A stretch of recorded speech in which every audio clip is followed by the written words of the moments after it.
경제학자의 인문학 서재. 제2장 경제학의 통찰로 역사를 읽는다. 18전쟁에서도 통하는 인센티브 전략. 소속감과 충성도. 2007년 맥킨지 보고서에 의하면 미국 기업의 수명이 1955년에는 45년, 1975년에는 30년, 1995년에는 22년, 2005년에는 15년으로 단축되고 있다고 한다. 또 다른 연구 결과로 예일대학교의 2012년 연구에 따르면 S&P 500 지수에 등재된 미국 선도기업의 평균 수명은 1920년에는 67년이었던 것이 오늘날에는 15년으로 지난 세기보다 50년 이상 줄었다. 이러한 추세는 우리나라 역시 예외는 아니다. 2009년 대한상공회의소 발표 자료에 의하면 한국 기업의 평균 수명은 27.3년이며 중소제조업체의 평균 수명은 12.3년이다. 100대 기업의 40년 생존율은 12%에 불과하다고 한다. 이렇게 기업의 수명이 줄어드는 가장 큰 이유는 당연히 경제 환경의 불확실성이 높아지고 있기 때문이다. 현재 많은 기업들이 자신들을 둘러싼 환경이 불확실해짐에 따라 내부의 지속적인 혁신을 불어넣기 위한 방법을 모색하는 데 더욱 열을 올리고 있다. 최근 혁신의 원동력을 기업 내부로 유도하기 위한 한 가지 방편으로 떠오르고 있는 플랫폼 등에 많은 기업들이 관심을 보이는 이유 또한 여기에 있다. 이러한 다각적인 노력과 함께 모든 기업들이 지속적인 혁신을 위해 항상 고민하는 제도 중 하나가 바로 인센티브이다. 그런데 많은 CEO들이 직원들을 독려하기 위한 인센티브를 엉뚱한 곳에서 찾기도 한다. 오늘날과 같이 극심한 불확실성의 시대에 유용한 인센티브 중 하나는 회사는 결코 너를 버리지 않는다라는 확신을 조직 구성원들에게 심어주는 것이다. 로마는 자국의 포로를 잊지 않았다. 수많은 전쟁을 치러야 하는 불확실성의 시대를 살아갔던 로마인들은 구성원들에게서 강한 소속감과 높은 충성도를 끌어내기 위해 인센티브 전략을 효과적으로 사용해왔다. 그 결과 로마는 역사상 가장 오랫동안 유럽 대륙을 지배한 국가로 남았다. 로마인들은 적에게 포로로 잡혀간 동료들을 수십 년이 지나도 잊지 않았다.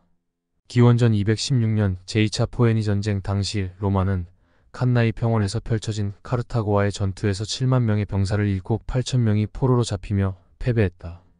승리한 한니발 장군은 8천 명의 포로를 그리스로 데려가 노예로 팔았다. 제2차 포에니 전쟁 이후 20여 년이 지나 로마는 성장을 거듭해 스페인 지역을 평정한다. 그리고 북아프리카 카르타고의 본국까지 침범하며 지중해의 패권을 다투는 나라가 되었고 기원전 197년에는 그리스 지역까지 격파하기에 이른다.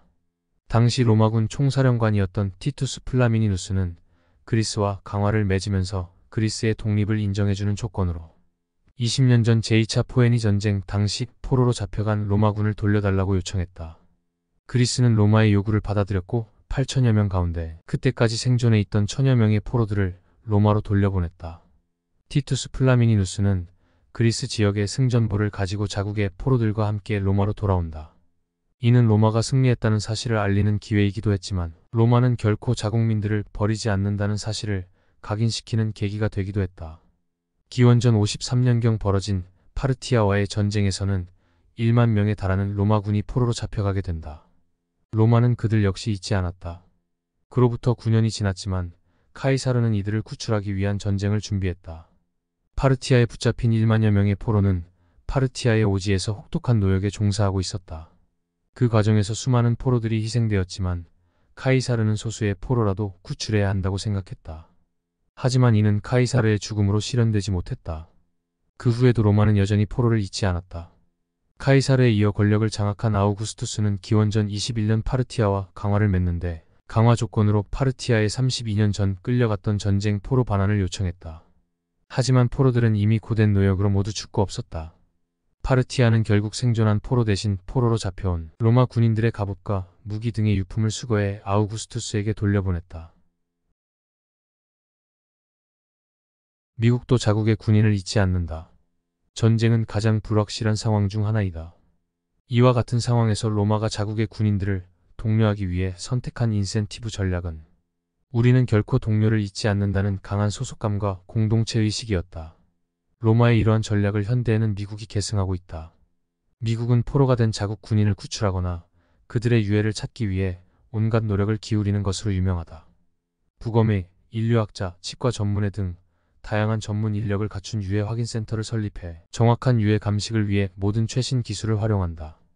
이러한 노력으로 진주만 공습 당시의 유해를 60년이 지나서 확인하는가 하면 북한과의 교섭에서도 한국 전쟁에 참여한 자국 군인의 유해 인도를 요구하기도 했다. 유해 확인센터 건물에는 우리는 결코 당신들을 잊지 않을 것이다 라는 문구가 쓰여 있다. 강한 결의와 굳은 의지가 느껴지는 이 문장이 수많은 미국 군인들로 하여금 국가에 대한 헌신을 불러일으킨다는 사실을 쉽게 짐작할 수 있다. 최근 우리 사회는 고용의 안전성에 대한 갈망이 더욱 커지는 추세다. 학부모들의 선호도도 공무원, 교사, 의사 순으로 부모나 학생 모두 안정적인 직업과 직장에 대한 열망이 얼마나 높은지 엿볼 수 있는 대목이다. 이처럼 불확실한 상황 속에서 직장 생활에서 얻고 싶은 가장 큰 인센티브가 안정성, 소속감, 정년 등이라는 사실은 우리 사회 곳곳에서 확인된다. 인센티브 제도가 효과적으로 작동하기 위해서는 인센티브에 대한 조직 구성원들의 호응도와 열망이 중요한 역할을 한다.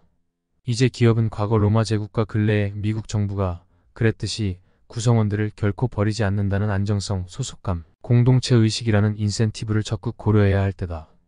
비록 평생 고용 등의 안정적인 직장 문화가 가져다주는 폐해 또한 우리가 경험한 바 있지만 그러한 고용 형태와 직장 문화 속에서 지금의 성장을 달성해온 것도 사실이기 때문이다.